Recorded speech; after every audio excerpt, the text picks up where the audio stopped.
Hey, this is Diane from Mom Goes Camping, and I want to talk to you about merino wool base layers. Specifically, why there is such a big price difference between brands, and whether there is actually a difference in the quality or it's all just a marketing scam. So, I have 3 merino wool base layers with me. This one is the cheapest. It cost about $40 new. This one's more expensive. It's about $60 new. And finally, this one, which cost about $100. You can see it's the one I'm wearing here too. When you look at them like this, it really doesn't seem like there's much of a difference between them. But if we turn these inside out, we can start seeing some of the differences in the construction and the materials.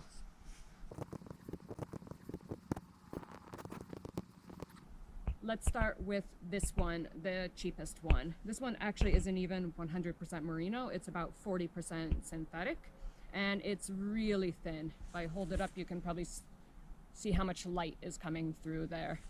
And because it's so thin, and this is actually a problem with any thin merino base layer, you're gonna get holes in it quickly. I do not recommend washing these in the machine at all. You've got to hand wash them. Now over here, these seams, these are called flat lock seams, and they're great because they don't rub against your skin. The problem is, well, this one has flat lock seams in the front. Around the sleeve area, it does not.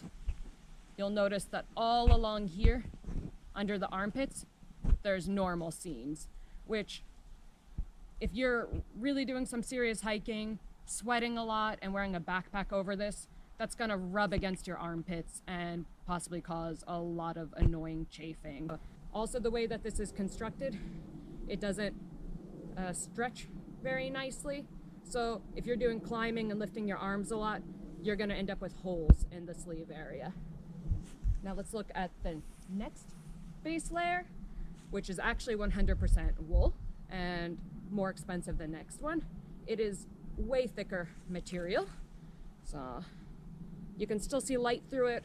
Not sure how many grams per meter squared this is, but I would say maybe close to 200. And again, we have some nice flat seams here, but if we look in the armpit area, again, we have these normal seams which could really rub against your skin and cause chafing. And same problem with the other one. The way the shirt's constructed, if you lift up your arm to do climbing, this area is gonna get stretched out. Another thing to notice about this material, that this is called an interlock weave. When I stretch it this direction, see, it stretches nicely this direction and it's gonna go back into shape. But if I try to stretch it in the other direction, it's gonna become stretched out and not return to its form. So over time wearing this, it's eventually gonna lose its shape and not fit on your body as well. And obviously you want a base layer which really hugs your body nicely. Now we go to the more expensive merino base layer.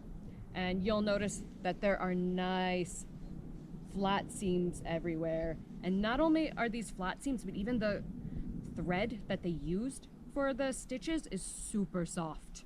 And there is absolutely no seam under the armpit, which is nice if you often have problems with chafing.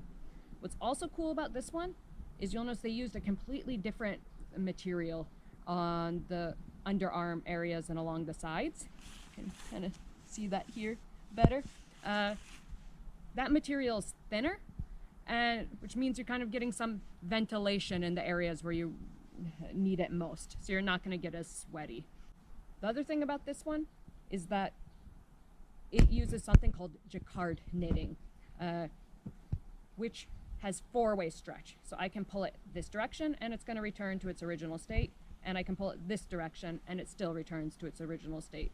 So this shirt is going to hold its form for a lot longer than the other ones. Now, is it really worth paying $100 for a merino shirt with all these features? I actually found all of these in secondhand stores, so I personally probably wouldn't spend $100 on a shirt.